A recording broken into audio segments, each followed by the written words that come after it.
Hello and welcome to the Connected Community Podcast. Today, my guest is Isabel Wells, who is a Shamanic Practitioner, a Reiki Master. She's the Director of ReikiCafe University, and she's the co-host of ReikiCafe Radio. And today we talk about chakras, and I'm really excited to bring this topic to the table. I wasn't really interested in chakras. I didn't really understand them. And I've been doing a training with ReikiCafe University, and I'm so excited about the chakras. So today, Isabel and I talk about the main 7 chakras, their location in the body, how to clear block chakras, what they look like, what are the associations with each of the different chakras, why they're important, and how they work separately and in conjunction with one another. This podcast is loaded full of chakra information, and I'm so excited to be sharing it with you today. If you're enjoying these podcasts, please take a moment to like, share, and subscribe. And I want to thank you so much for being here today. Enjoy.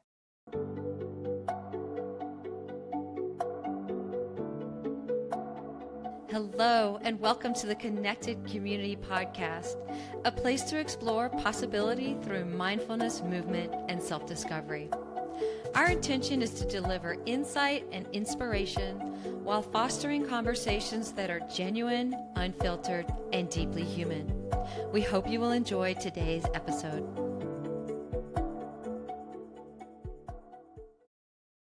Hi, Izzy. Welcome to the Connected Community Podcast. I'm so excited to be talking to you today. Thank you. I'm so excited and honored to be here. This is going to be a fantastic conversation. Yeah. So today we're going to talk about chakras, and but I want to first introduce you and kind of who you are and the things that you're into. So do you mind just sharing a little bit about your background with Reiki and shamanic healing and intuitive readings and things like that? Absolutely. So I feel like my story has kind of taken a really winding road. And so I like to give a little bit of background to just kind of contextualize where I've ended up. So I grew up training to be a classical ballet dancer. That was my life for 18 years. And one day I started having some really horrible health issues. My adrenals started failing, and that led to a cascade of other organs failing and not doing their jobs. And I spent probably a good 7 years in and out of Western medical institutions looking for a solution, trying to find something that would help me regain my health, and nothing was working. Eventually, I had to stop dancing in order to save my health. And in the process of doing that, I started looking at alternative medicines because Western medicine wasn't having something that for me, in my case, was working or was giving me that outcome that I was looking for. And so I actually started by looking into traditional Chinese medicine because I had been familiar with things like acupuncture.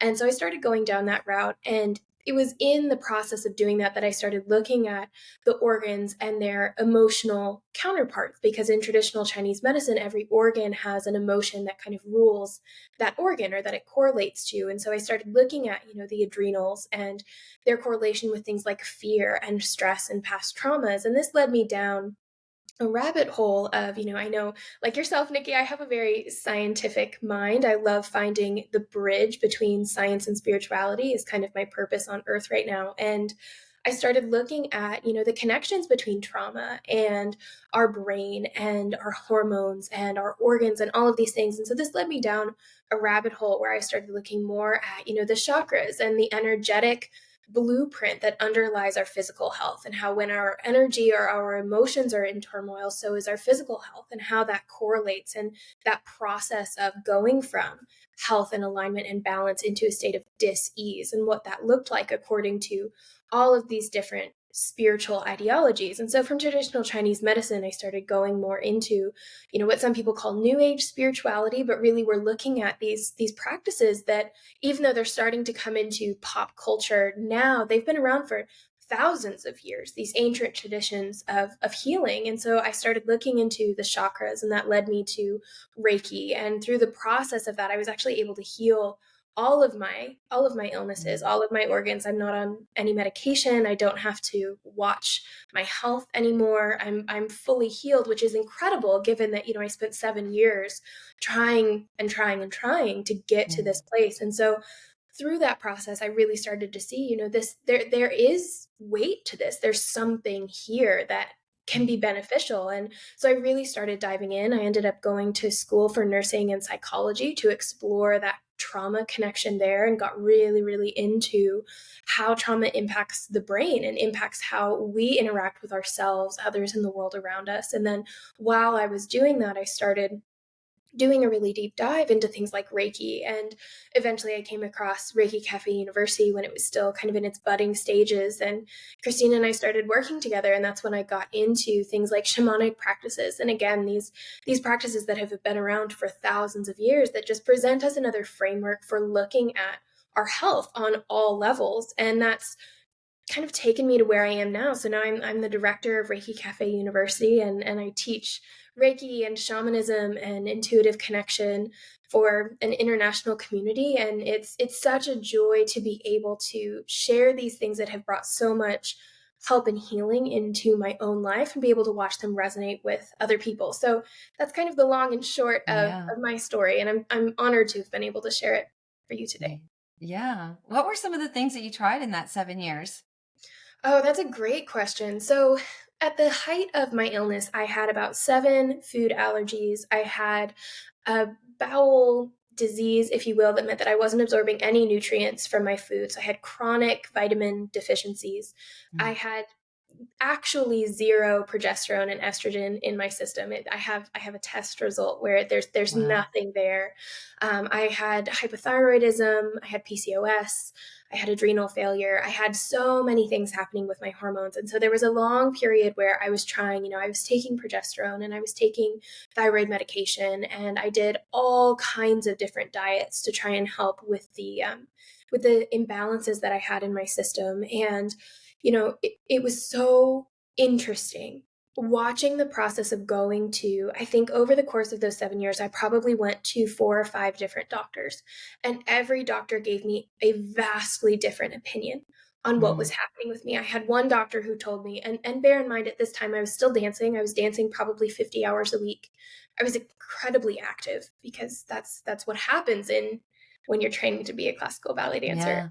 And I had a doctor tell me that I wasn't exercising enough and I needed to run for an hour on the treadmill every day. And so I did that for a while. And then we went to the next doctor and she told me that I was exercising way too much. And that was what was causing my body to be in a state of stress. So I tried less for a while.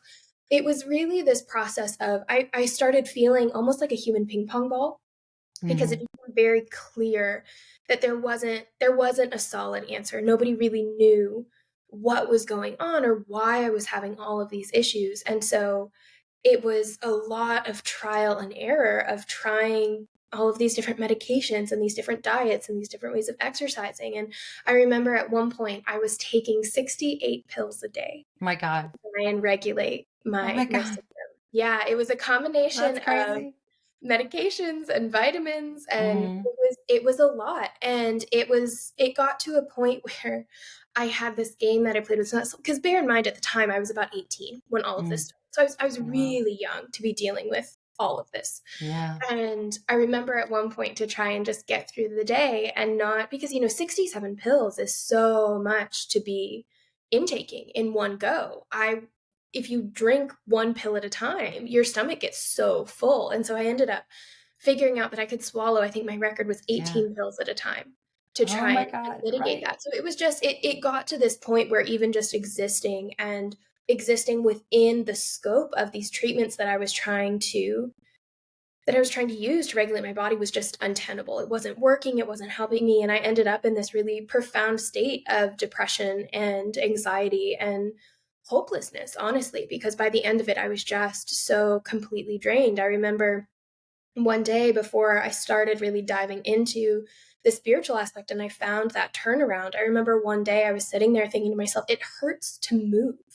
Like I couldn't even move without my body being in pain. And so it was, I think in many, many ways, it was, looking back, it was a really profound experience that I'm incredibly grateful for. And, people say that and you always think, oh, sure, how could you be grateful for something like that? They're just, trying to be holier than thou. And I know that's how it sounds. And at the time, I wasn't. I was not in any way, shape, or form grateful for anything that was going on with me. But I think looking back, there's no way that I could have found as much depth in my current practice and my current purpose as I do now if I hadn't seen how deep in that dysregulated state I could go, if I hadn't seen how much just trying to put band-aids on top of all of my symptoms and not digging to the root of what was happening and why I was so stressed and why I was so dysregulated, it did me a lot of good, and it gave me a lot of understanding to see what happens when you just try and put a band-aid on top of those things instead of getting to the root of it, which is really,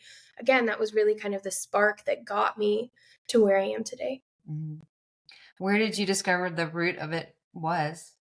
Oh, that's a great question. So, without going too deep, because I know podcasts are light and uplifting, I had a very traumatic childhood. I had some very incredibly harmful things happen to me when I was really young, and because you're young and your brain is amazing in how it handles trauma and stress and all of that, it didn't, quote unquote, it didn't affect me as I grew up. I was Right. always, I always told myself I'm the one that, got away. I wasn't, my brother was always the one who you could really see the impact of our childhood in his life. And I was always very determined, being, as I was at the time, a very type A perfectionist personality. I was determined Yeah. that it was not going to impact me. And so I spent years unconsciously, of course. I wasn't doing it on purpose, but I was really shoving it down. I wasn't Yeah. looking at it. I was just telling myself I'm fine, I'm fine, I'm fine. And one thing that really sparked that trajectory for me of going into this combination of psychology and spirituality was I realized that there's a huge connection between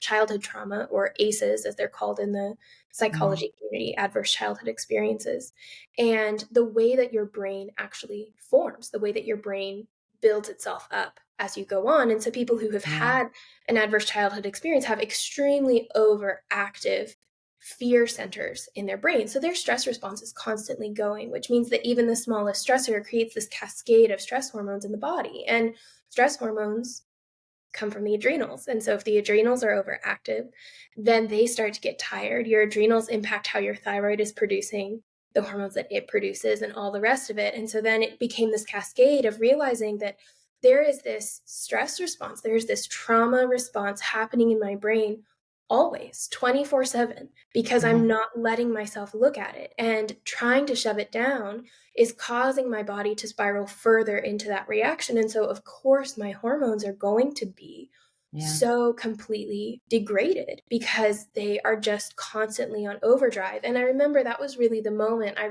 have a notebook where I had written down all of these things from traditional Chinese medicine, looking at the emotional correspondent of the adrenals and your kidneys and your thyroid and all of these things. And then I had on another page this map of how trauma impacts the brain. And I remember looking at them and going, they're saying the exact same thing.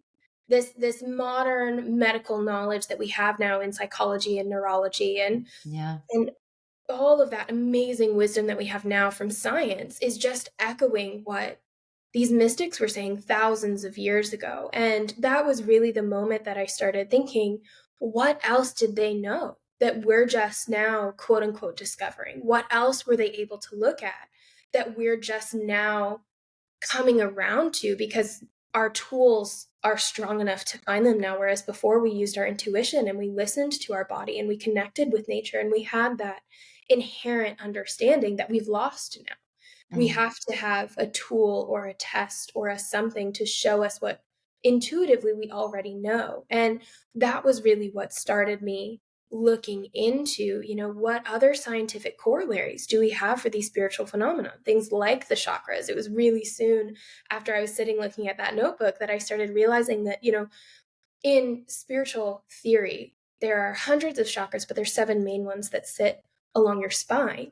And these 7 chakras have different emotional components, different physical components, different energetic components. So meaning that, you have your sacral chakra, which is your second chakra, and it's related to your sexual organs and your sexuality, but also to creativity and your feelings of passion and things like that for life, this sensuality, being able to interact with the world through our 5 senses.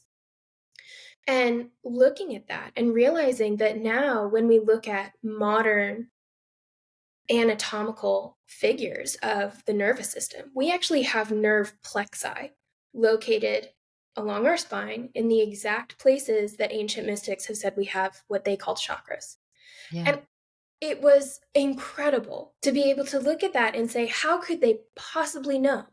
How could they possibly know that we had these nerve plexi, you know? And it's incredible to look at, okay, when we look at the chakras now, when we're looking at them as frameworks for healing, as they were such an important part in my own healing, there are so many ways that we can use them to be able to understand our neurological health and our physiological health and our psychological health and our emotional health. They're just such a beautiful framework. And it was really this process of healing in myself that opened me up to that idea.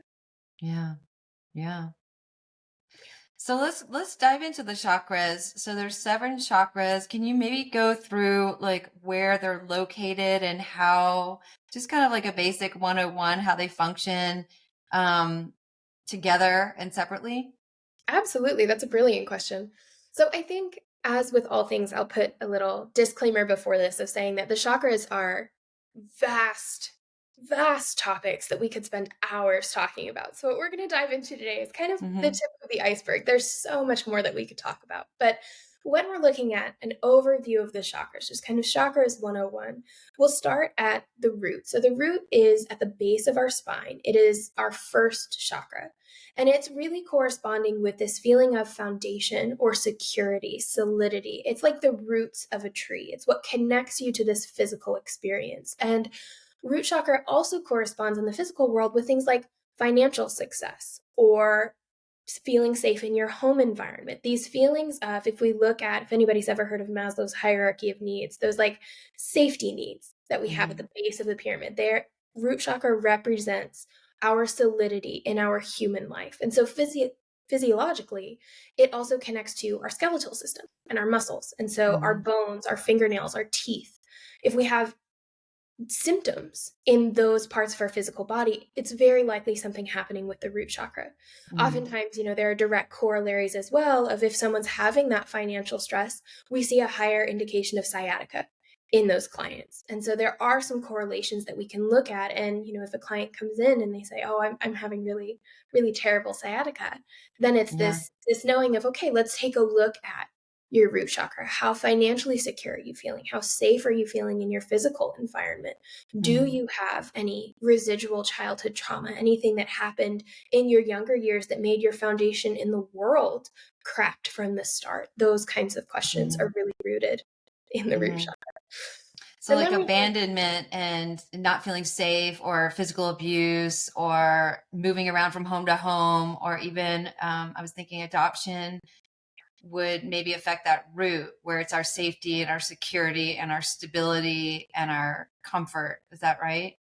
absolutely, anything that, particularly if we're looking at things that happened in childhood, anything that caused you to feel like the world was unpredictable or Mm-hmm. uncontrollable, or that you were just being blown from one place to another, that you were forced to be put in situations that you wouldn't have put yourself in. Those feelings of unsafety and discomfort, Mm-hmm. those will very often impact the root chakra. Things like abandonment and those kinds of things are also really interesting, because if they impact your sense of safety, then absolutely they impact your root chakra. But abandonment can also impact us in our heart chakra, because Mm-hmm. that's our center of love and Yeah. belonging that we'll talk about in a minute. But yes, anything that impacts that sense of feeling safe and like the world is, I always like to use the analogy, anything that didn't make you feel like you were being hugged by the world will Mm-hmm. impact your root chakra, because it immediately gives you that sense of isolation and vulnerability, and it takes away that solid foundation that we have to build the rest of our life on. And so, Yeah. in the example that I was giving of healing my own root issue, there's a reason we call it a root issue, right? Because it's at the deepest part Yeah. of ourselves. And a lot of times that's where that childhood trauma goes. And so for me, there was a lot of root healing of looking at, how can I feel safe in my physical environment? How can I reduce my anxiety when I'm in a social situation? What is it that's causing those feelings of anxiety in the first place? And Mm-hmm. how can we work with the root chakra to reinstill that belief that I'm always safe, that I'm okay, that I'm Yeah. solid and I'm here? So what if like a parent was a victim of like war circumstances, and then they come into that relationship with their child or their children with that fear? Does that transfer? So it could be some, does that transfer to maybe a root chakra imprint? That's a brilliant question. Yes, it absolutely can. And this is why, there are two phrases that are really coming to mind when you're asking that question. The first is hurting people hurt people. I'm sure you've heard that one. And it's this idea that when we ourselves are wounded, when we are dealing with, however you want to call it, an imbalanced chakra, an unhealed trauma, a mental illness, whatever resonates for you there, or pertains to your personal experience, when we're dealing with those internal wounds, we have less of an ability to regulate ourselves and our responses to other people. And so something that I always like to tell students that I often get a lot of pushback on, but I think the more we feel into it, the more it makes sense, is that everybody's doing the best they can with what they have. And what I mean by that is we all carry with us a set of circumstances, past traumas, beliefs that were passed on, limiting beliefs about ourselves, internal wounds, ideas about how the world should work, ideas about how we've become a victim, how we've been done wrong, ideas about how we could and should be able to fix those things. We all have a very wide array of, you could call them personality traits, I call them spiritual dust sometimes, these layers of things that we've picked up that form our framework for the world. And within our own framework, we're all doing the best that we can. Right. Even if from the outside, that best seems lacking or it seems hurtful. And so this is really where that phrase, hurting people hurt people, comes from, is this idea that when we are hurting, we have no choice. There's the phrase, as above, so below, as within, so without. That's a very common spiritual thought, but it works with this sense of being wounded as well. When we're wounded internally, often that wound is projected externally. And so when we have a parent who was, in a war, or we see this a lot with children of the Great Depression, growing up and raising kids in that scarcity mindset, that victim mindset, it does transfer, not because they're willingly harming their children or they're willingly passing on these things, but that's what we call in the spiritual community, and it's starting to be picked up in the psychological community as well, generational trauma. These things that we unconsciously pass on. And what we're doing now, which I love, and I think it's beautiful, is looking at the mental health community now, who is so aware, this new generation that's coming up, who's so incredibly aware of their emotions and their traumas and their wounds and all of these things. And there's some pushback in that community right now saying, oh, they're too sensitive. They're not everything has to be a problem. And when I look at that, it's this idea of, that's true, right? There's always going to be a pendulum swing where we go from one extreme, like we had, in the area of Great Depression, where nobody talked about anything. There's going to be that pendulum swing to the other extreme of talking about everything. But how amazing is it that in the process of this swing, that in the process of raising this generation who is so aware and who is so willing to go in and break those bonds and heal those traumas, that we are undoing years and years and generations of cycles of imbalanced chakras, passed on traumas, limiting beliefs that were passed from parent to child. It's an amazing process that, again, it'll take some time to find that even place at the bottom of the pendulum swing. But for now, this is really what I see that this next generation is doing, is healing those traumas that you're talking about and bringing more inherent alignment into our energetic systems by releasing those shackles and releasing those bonds and boundaries that have been keeping us stuck in these recurrent cycles. Yeah. Oh man. Yeah, I know, right? I think everybody can resonate with that one a little bit. Yeah. I mean, I think that the shift is to move out of that victim role, right? To see all the traumas and to move through them and to move out of that victim role into the empowerment, which means processing those feelings instead of holding that grudge and being the victim to them. That's where the growth and the progress comes.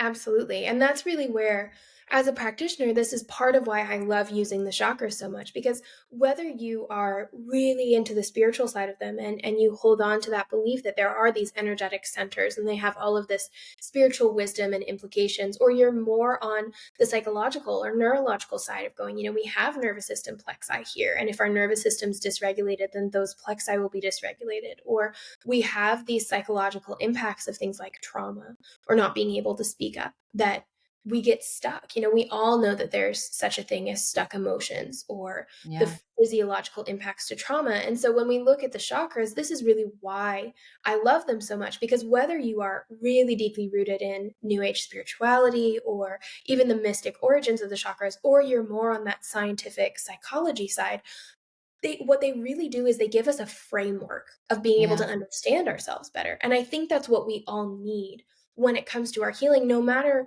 which sphere we're using to come to that understanding. I think we all need a framework to be able to say, this makes so much sense. I'm not crazy. I'm not alone. I'm not the only one.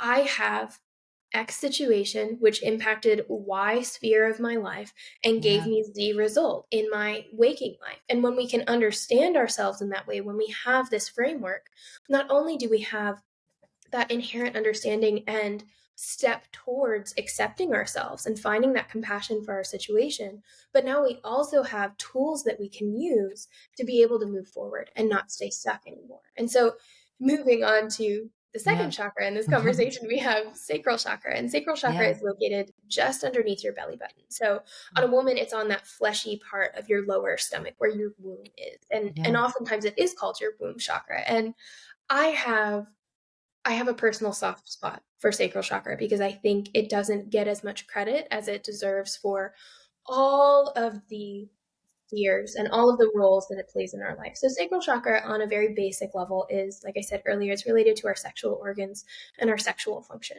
But it's also related to things like creativity or our passion or, again, our sensuality, how we interact with the physical world through our five senses, that sensuality. And what I love about sacral chakra is it really is, manifestation is a really hot topic in the spiritual community right now. But when we look at sacral chakra, I love to call sacral chakra our center of manifestation, because if you think about it, birth is the process of manifestation, bringing a child into the world, anything creative, whether you're a dancer or a painter or a poet or a construction worker, anything we do that creates something in this physical world is manifesting. When we are interacting with the physical world, we're using this energetic neurological experience to be able to touch the physical world. That in and of itself is an act of manifestation. And so sacral chakra to me is really this seat of the divine. And in Reiki, which is one of the other primary tools in my personal toolbox. In Reiki, there are three what they call dantians, or three centers of energy. And one of them is located exactly where the sacral chakra is in, Hindu cultures, which is where the chakras originated from. And so there is a lot of overlap, whether you're looking at the chakras or Reiki or Buddhism or anything like that. There's a lot of overlap that we have about the sacred nature of our gut. We all talk about our gut instincts or things like that. So sacral chakra is one of those chakras, very much like the third eye and the heart, that shows up across cultures and across spiritual traditions and across mystic traditions. And it's a really fascinating place because it can also hold on to a lot of trauma or feelings that we have about, whether it's a sexual abuse or a sexual trauma that we store in our sacral chakra, or it's, not being able to create. It can be something as, quote unquote, small. And this is where I think it's also really important when we're talking about trauma and healing, that there are no small traumas. If it caused you to feel harmed, if it caused you to feel small, if it caused you to feel less than, then it is a trauma and it does impact you. And I remember when I was in the process of healing, I was having a lot of issues with my back, and I went to the chiropractor. And my chiropractor, who does not have a trauma informed practice, and I would not recommend approaching this the way that she did to anyone, but it was okay because I was aware enough in my journey that it was okay. But she asked me as she was working on me, she was like, "Is there any chance that you've had sexual abuse in your past?" Which again is not something you should ever ask anybody.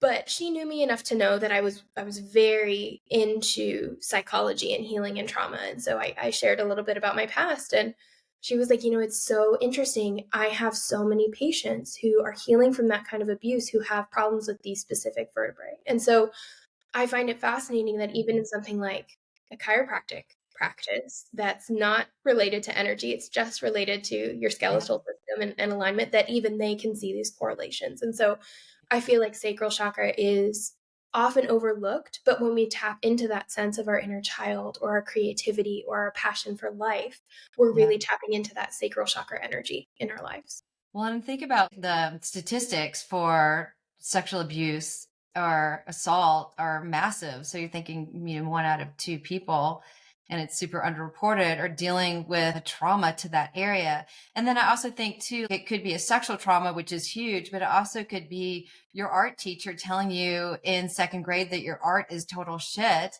And that just damages your psyche and gives you a wound in that same area as well. And then I also wonder kind of, with your gut, your gut, I have that gut feeling and that intuition. I wonder if that damages our intuition because we don't trust our sacral anymore. Absolutely. And there's actually a really fascinating study going on right now. And I'm not sure if it's concluded or not, but they've been studying the connection between the neurons that they found. There's a specific kind of neuron that they found that we have in our gut. And I Yeah. believe they found that we have more neurons in our gut than we do in our brain, Yeah. which is amazing. And so they're really diving into this gut brain connection. And there are a lot of studies happening about, your gut health and the health of your nervous system, and then things like your intuitive abilities. And this is where, if anybody has ever heard of human design is kind of like I love astrology. human design.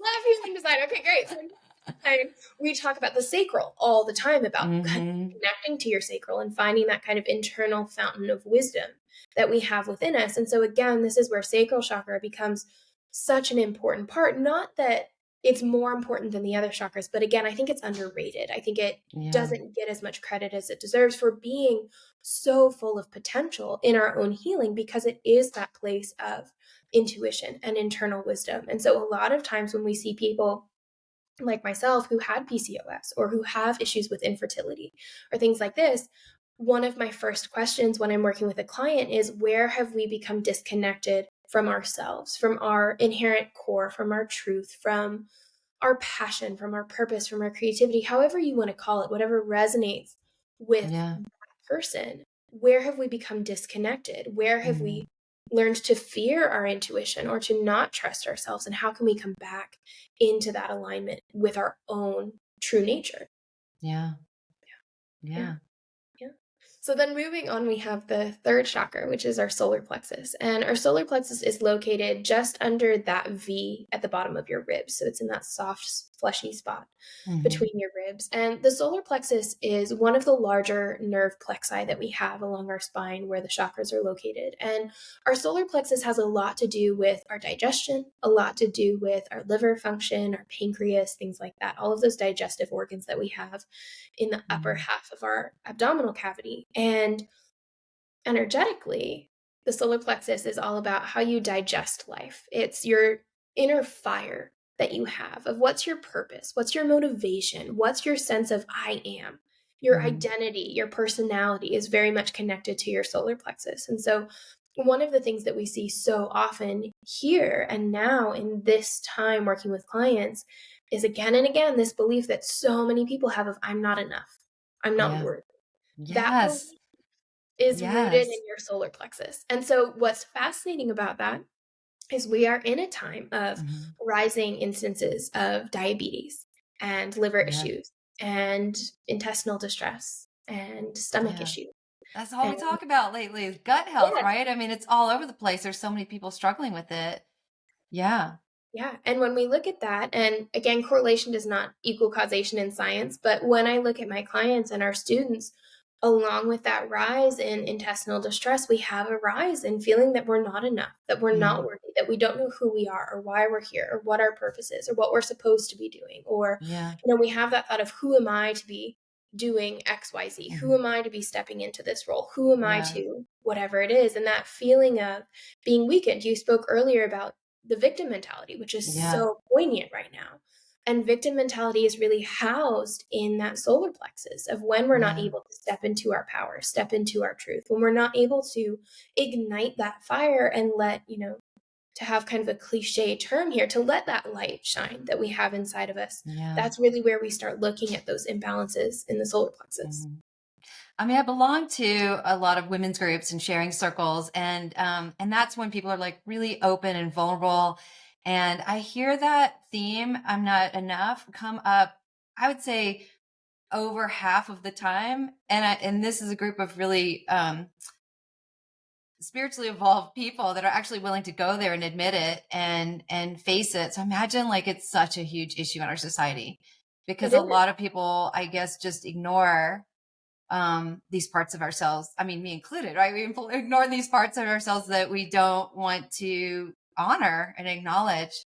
And it takes a lot of strength to look at that and to face whatever those thoughts or feelings are inside ourselves. Yeah. Yeah. And that's where, I mean, if you think about our society right now and our culture right now, we can't step outside without there being some kind of message or advertisement or product Yeah. on the shelves that's telling us that we aren't enough. Yeah. Even, and this is something that I don't think a lot of people think about, even the self-help movement right now is Yeah. telling us that there's something wrong with us that we need help for, Yeah. that we need to fix. And one thing that I love about Reiki and shamanic traditions is it's not about fixing yourself. It's not about finding a wound or a part of you that's broken and fixing it. It's about remembering that you're already whole. You're Yeah. already healed. You're already enough. We just need to figure out what's stopping you from realizing that, what's stopping you from recognizing your own inherent worth. And so Yeah. self-worth is a huge issue right now because it is not possible. I firmly believe this right now. It's not possible to grow up in the world that we've created and not have some kind of self-worth Yeah. scar or wound that we then, have the honor and the privilege, especially in this culture and in America, of being able to work through, right? We Yeah. have this opportunity to do that now, and that's astounding and amazing, and it's something that I hope we never take for granted, the ability to heal these wounds. But Yeah. it's always coming back to this idea that we're not broken. We're not less than. We're not enough. We're not Yeah. worthless. We are worthy and enough and healed and whole and all of these things, as long as we allow ourselves to remember that and we allow ourselves to actually step into that and not hold ourselves back. And that's where we go back to that victim mentality of, once you've realized that you have these beliefs of I'm not enough or I'm not worthy or I can't do this or whatever it is, then it's like, okay, we have the understanding, we have the realization. Let's go deeper. Let's look at what's the root issue, what caused you to believe that. Can we work through that and then look at how is it impacting you in your daily life, and is that what you want to continue to be living from? Are those the thought processes that you want to continue to rule your life? And so then we can look at, even something as simple as, when one of those thoughts come up, saying to yourself, no, I'm more than that. I'm better than that.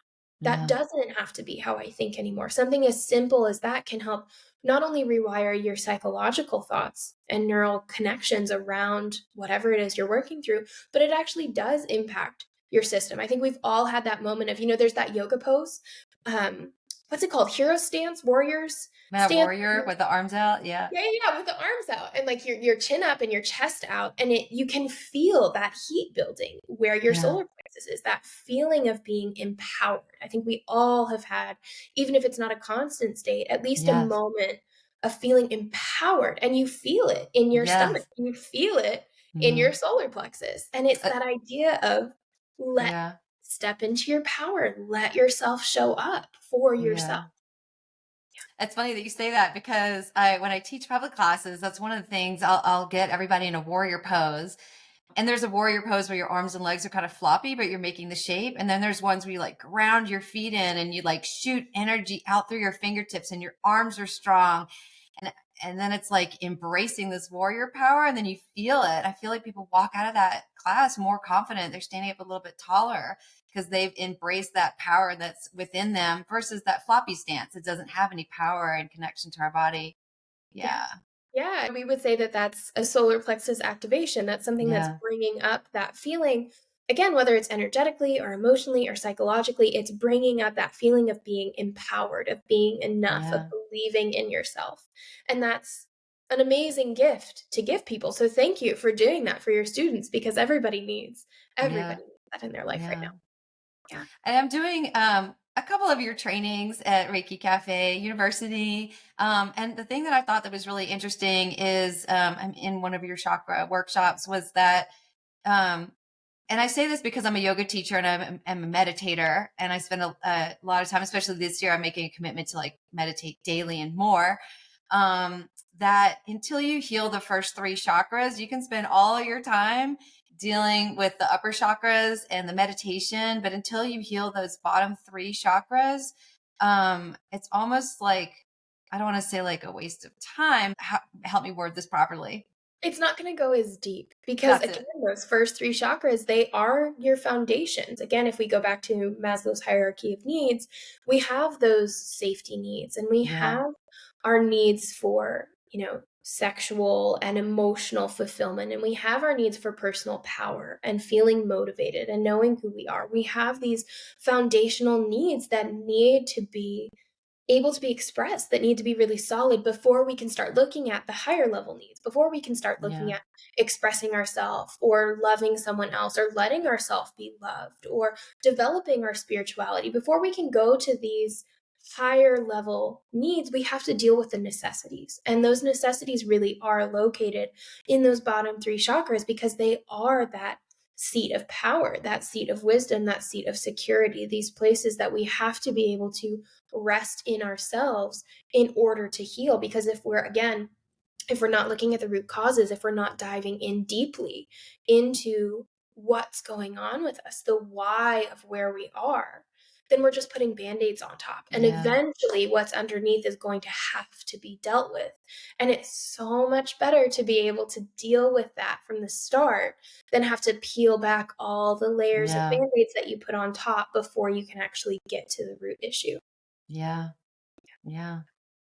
So then we have, moving up one more, then we have heart chakra. And I think everybody's familiar with our heart chakra. And our heart chakra is, again, it's that sense of love and belonging. It's our sense of community. It's our sense of harmony. It's our sense of balance. It's our sense of what I call communion, being able to sit in the presence of another soul and feel that connection. In yoga, you have namaste and your hands are placed together at the heart. And there's that sense of unity of one hand connecting to another. The light in me sees the light in you, that honoring of this vast, deep, beautiful experience we have of being a spiritual being and a human being, witnessing another spiritual being and another human being. And that act of recognition, that giving and receiving, is really centered in heart chakra. And what I love about heart chakra is, again, not only is it our sense of communion with another person, but it's also our sense of communion with ourselves. Of, are we able to love ourselves? Are we able to receive love? Are we able to give love? Are we able to come into that heart-centered space? And so physiologically, heart chakra is connected with, obviously, your heart, but it's also connected with your immune system. It's connected with your lungs. It's connected with your lymph tissue. And so something that I find really fascinating is there was a study done a few years ago, I believe, that showed that in women who go through a divorce or have a traumatic relationship or an abusive relationship, there's a higher incidence of breast cancer in these women. And if we look at the heart chakra, like we were talking about at the start, those feelings of abandonment, those feelings of not receiving the love that they needed, our breast tissue is connected to our heart chakra. And so looking at the symbolism of that and the impact of that, and just noticing again how it's one of those places where science and spirituality have begun to overlap and show that no, our emotions and our energy and our psychology really do impact our physical health. Yeah. And I think it's balancing that give and take, right? There's people that just give and give and give and give from the heart, and they're not able to receive, and that's not in balance. And so it's finding that balance between the two. Absolutely. And this is where, that, again, that balance, that center of harmony in our heart, when we look at it from a spiritual perspective, the left side of our body is very feminine and it's our receiving side. Are we able to let ourselves receive? Whereas the right side of our body is very masculine and it's our giving energy. And so noticing, if you're dealing with a physical, whether it's a full disease or it's just a symptom or a discomfort, noticing which side it's on. I remember when I was dancing, all of my injuries, every single one, was on the left side. I never once had a right-sided injury in my entire dancing career, which is unheard of. And looking at that and looking at what I was dealing with at the time of healing trauma and feeling like I wasn't worthy and feeling like I wasn't able to be seen, I wasn't allowing myself to receive any help. I wasn't allowing myself to receive any kind of nurturing energy or Yeah. love or connection or anything, because I felt so unworthy in myself that the only way that I felt safe was to isolate myself. And so, of course, this left side was really struggling because I Yeah. wasn't sitting in that feminine energy. I wasn't letting myself receive these things that I needed in order to be balanced. And so I Yeah. was in a chronic state of imbalance. And that's one of the more powerful takeaways from heart chakra, is looking at, like you said, that balance. And is there an even give and take happening in our energy, in our emotions, in our thought processes, in our love, etc.? Yeah. I see that in the spiritual community. There's a lot of empaths, and the empaths are really good at giving, and there is that struggle to receive. Yeah. Yeah. And Yeah. empaths, a lot of times it feels scary to receive because you walk Yeah. into a room and you're picking up on everybody's energy, right? And so then you don't want to receive as much because you're already overloaded with information. And so that's something that I'm really passionate about helping people with, is how can we use this gift of being an empath in a way that it actually is a gift and it's not a burden anymore, where it doesn't feel so heavy, where you know that you don't have to take on those emotions. You don't have to be struggling, but it can be a really empowering thing. And right now, I think we're missing that quite a bit. We Yeah. don't have that understanding of what it really means to be an empath and how much of a gift it is in today's day and age, and in our spiritual and psychological lives, how much power we have in that. Yeah. Yeah. And so then we have, moving up one more, we have our throat chakra. And our throat chakra is our center of communication, whether that's talking like I am now or listening like you are, vice versa. Both of those, again, that give and take of giving words or receiving words, and being able to sit and really witness somebody. Throat chakra is also what I like to call a center of manifestation as well, because to me, our words are really our first manifestation. Our words are the first time that a thought or a nervous system impulse or an energetic idea, or whatever you want to call it, where an energetic something like a radio wave comes through and is transmitted into the physical. It's the first time that our energy meets with this physical world and can be witnessed. And so our throat chakra is incredibly powerful. There was work done by Dr. Masaru Emoto. He was a Japanese physicist, I believe, but he was in the scientific community, and he did a series of studies on water. And what he did is he took water and this really powerful microscope that could see the crystalline structure of this water. And he would say different words to the water, or he would play different kinds of music, or he would write a word on Yeah. paper and put it under the petri dish. And then he'd look at the crystalline structures. And what he found was that the positive, loving words, the beautiful, pure classical music, things like that, made these stunning, symmetrical crystals Yeah. in the water. But then words like I hate you, or you're not enough, or heavy metal music made these really disturbed patterns in the Yeah. water. And what this really showed us is that our words actually do have incredible power. And I mean, think about it. If one word, if enough, is enough to make a beautiful crystal in a little petri dish of Yeah. water, and we ourselves are more than 75% water, imagine how much your words are impacting you. And not Yeah. only your words, but he also showed that our thoughts impact us as well by writing a word on water and sticking it on the bottom. So he wasn't even saying it, it was just the intention of that word. And it's something that, it feels really quote unquote woo woo. It feels really out there to think that, our Yeah. thoughts can impact water, but it's this huge body of work that he dedicated his life to. And he's written books on it. You can actually go read Yeah. it. Yeah.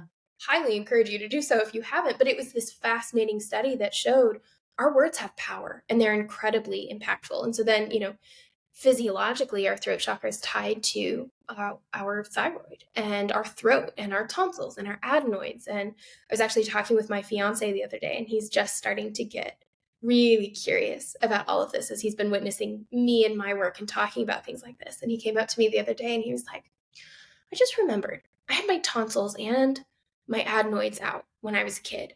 And then he was like, well, no, they wanted to take my adenoids out. They just took my tonsils out, but my sister had both of hers taken out. Now, his Yeah. family was very strict Christian. There was a lot of unhealthy patterns in that family. Yeah.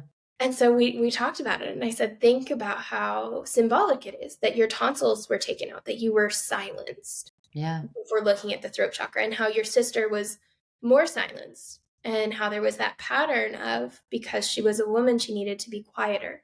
And he just Yeah. had this moment of, I have never thought of it that way before, but it's so true. And that was really around the time Mm. where, there had been chronic strep throat in the family after an experience that nobody was allowed to talk about.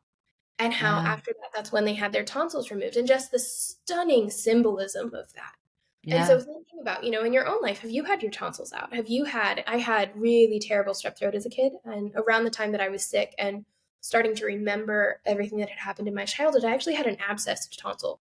And looking back at the time, it was symbolic of me not talking about things, of holding it all Yeah. in. And so it had that energy, that thought, that feeling had to come out somehow. And so it came out through my tonsil. And thinking about Yeah. the implications of that is really fascinating. I find a lot of women in particular have a lot of throat chakra imbalances. Yeah. Yeah. It's funny. I just really found out recently that I had an imbalance in my throat chakra. It stunned me because I'm like, what? No, I'm an extrovert. I speak my mind. I share my opinions, and I do. I'm very verbal. I share from my heart all the time. But there are certain circumstances where I was holding my tongue. And I even had a Reiki session, and in it, I felt like my throat was clogged. And then I started feeling this pain in my throat. And I was like, oh, that's like, I need to work on this. I think sometimes we don't even know when something's blocked. Maybe because it's been a pattern that's so old. Yeah, and Yeah. that's the beauty and the power of working with things like Reiki or the chakras, is it, again, it gives us a framework to be able to look at these things that we've not looked at for so Yeah. long, these things that we've kept in the shadows or pushed to the side for so long, that they're just part of who we are. And it gives us a tool to be able to realize that they don't have to be part of who they are, that we can Yeah. choose differently. We can expand beyond those limitations as long as we have the knowledge and the tools to be able to do so. Yeah. I mean, one of the exercises you guys had on yours was to sing out loud. And in my yoga training, I used to love chanting. I suck at singing, but I'm pretty good at chanting because it's a different kind of tune. And nobody was in the house that day. And I turned on one of my favorite songs and I just started belting it out. And then I realized that I don't do that very much. And just that belting out of that music and that song, I just started feeling in my heart and in my body, and it just kind of opened up. And that's like a simple thing that we can do to open that area up, and just we don't think about it. Yeah. And that's a beautiful point. And thank you for bringing that up, of these little things that we can do to bring ourselves back into balance, to activate those senses, those emotions, those energies in each chakra. So, in Yeah. throat chakra, we can sing. In heart chakra, we can take deep breaths, or we can give someone a hug. So we have that heart to heart connection. Solar plexus, we talked about that warrior pose. Mm-hmm. In sacral chakra, you can go create something, go get a coloring book, go paint, go have a dance party, go do something that you loved to do when you were a kid that you haven't done in a really long time.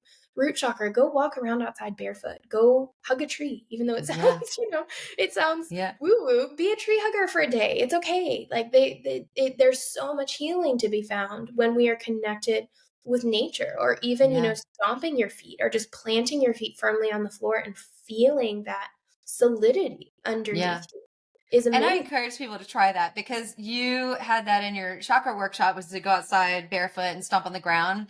And my husband and I were outside at 11 o'clock at night thinking our neighbors were going to think we were crazy. We were like burning things and stomping around.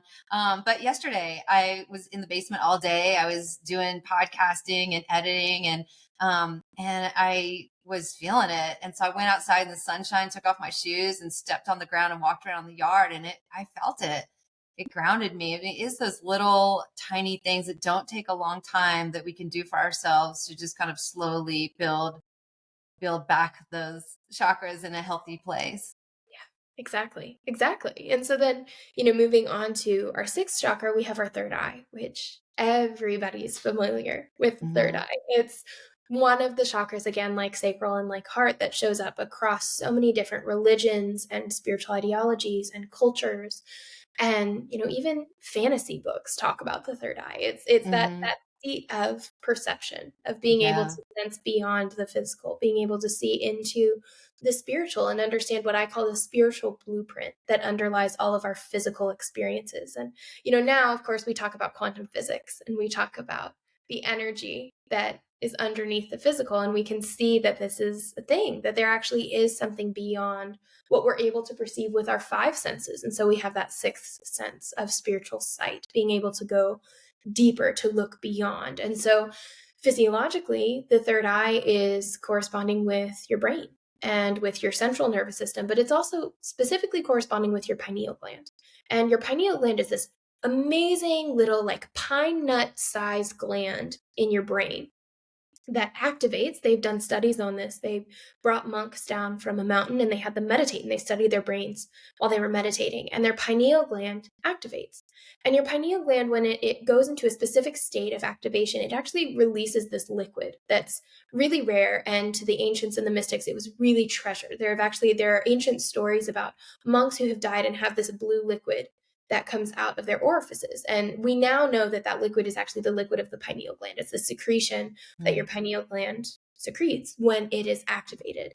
And this liquid has immense benefits. It has so many nutrients, and it has a lot of chemicals and hormones that are related with seeing and with increased activation of our intuitive centers. But our pineal gland also activates when we're dreaming, or when we're in a hypnotic state, or when we're doing breath work or things like this. And so not only do we have, these mystical stories about our third eye and spiritual sight, but we also actually have this gland in our brain that corresponds with all of those stories, and that has many of the same functions, and ignites and activates when we are in these deep trance-like states. And so again, it's one of those places where science and spirituality overlap.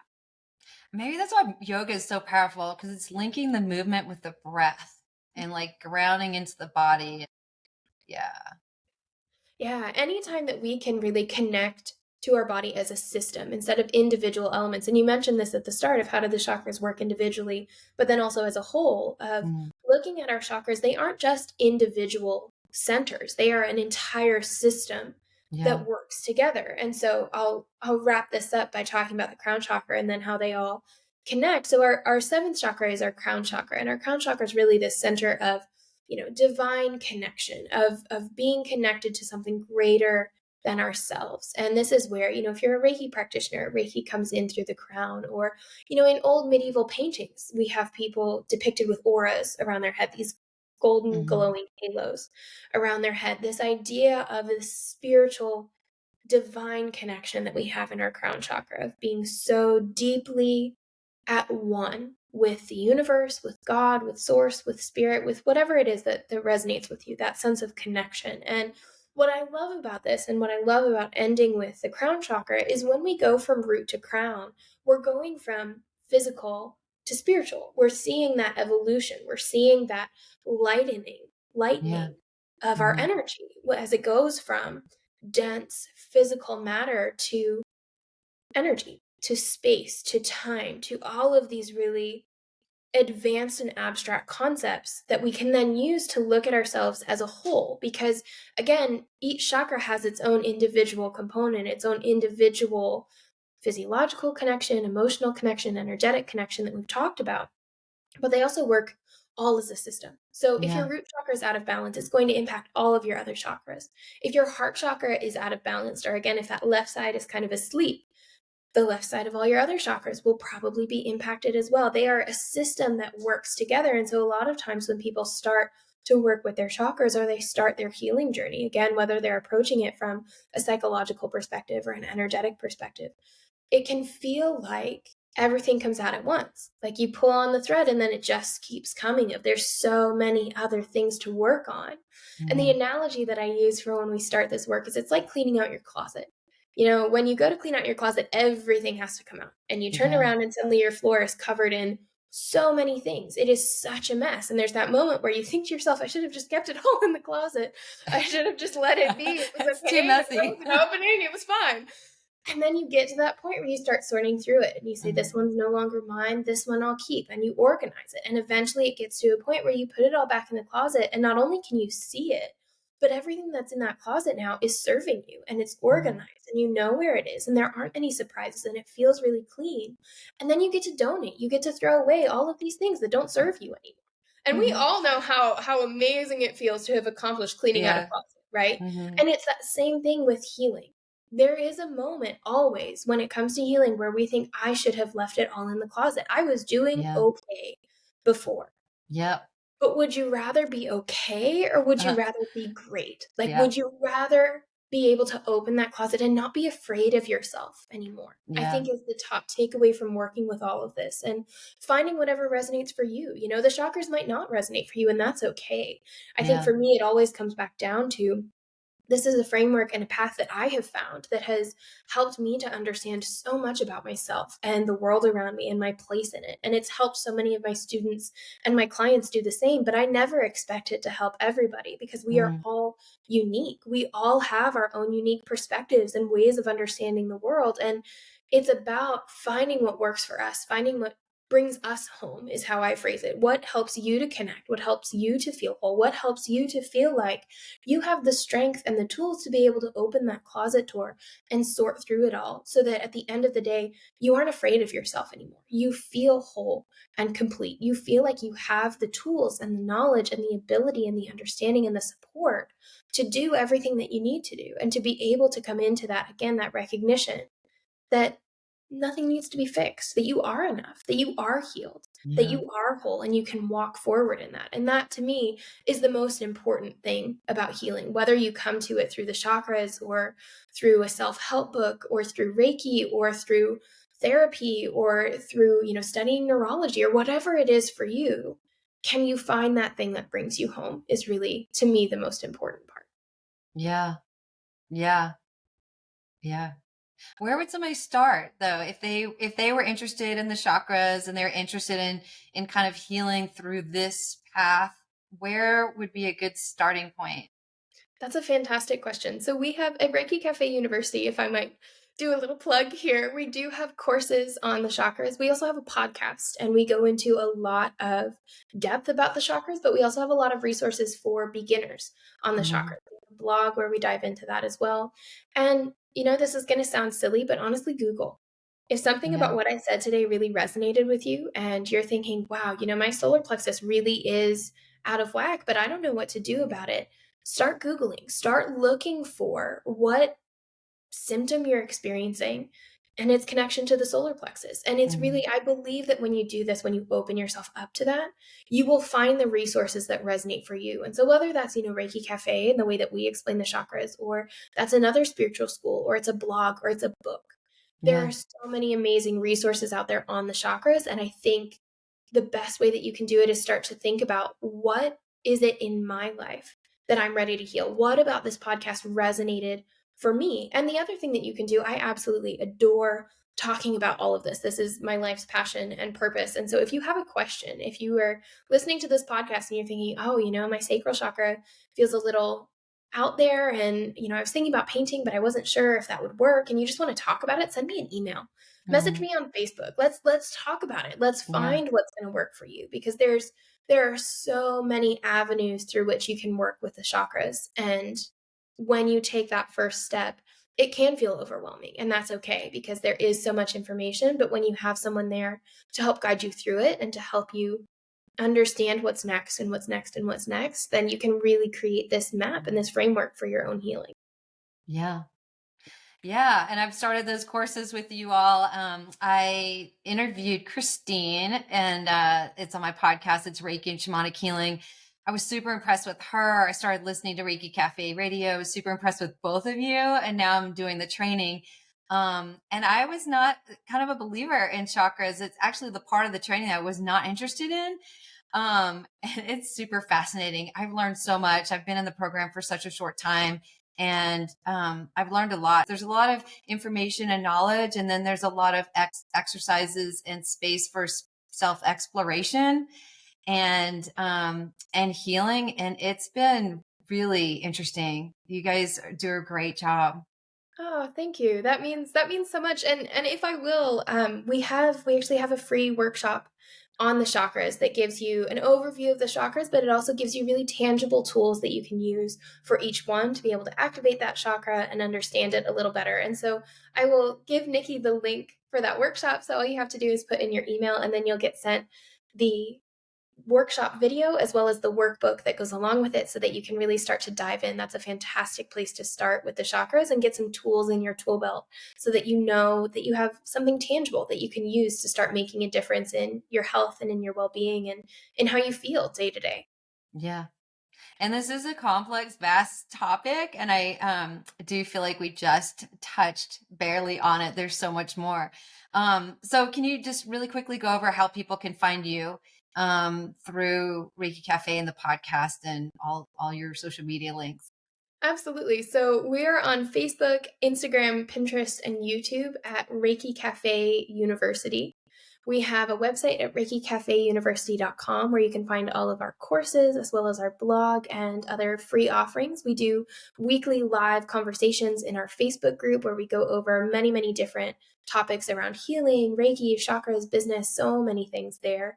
We also have our podcast, Reiki Cafe Radio, which is really exciting and absolutely one of my favorite things to do. And that's actually how Nikki found us, was through our podcast. So definitely go check it out. We're on all of the most popular podcasting platforms. And then, of course, you can find me in the Reiki Cafe Facebook group, or you can send me an email at isabel@reikicafeuniversity.com. And yeah, we have so many different ways of connecting, but those are definitely the ones that we have the most following on. We have about 4,000 members in our Reiki Cafe community Facebook group and over 90,000 downloads on our podcast. So I hope that you find something that resonates for you. And of course, if you have any questions, if you want to book a session, if you even just want to connect with me, I love having these, what I call connect calls, these 20-minute chats that I do complimentary, of course, just connecting with the people in this community, answering questions, helping you dive in a little bit deeper and find what your next path is and what's right for you in this journey. So Nikki will have all of those links and you guys can click them and connect with me. I would love to hear from you, even if it's just a hey, to say that you heard the podcast. Yeah. Well, thank you so much for your time and for the work that you do. I really could talk to you about this for weeks. And I just appreciate you being here today. Thank you so much.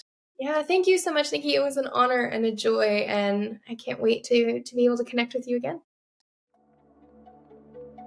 Thank you for listening to the Connected Community Podcast. If you enjoyed today's episode, please like, share, and subscribe. I can be found at www.nikkiyyoga.com, NICKYYYOGA.com. Until I see you again next week, I hope you have a beautiful day.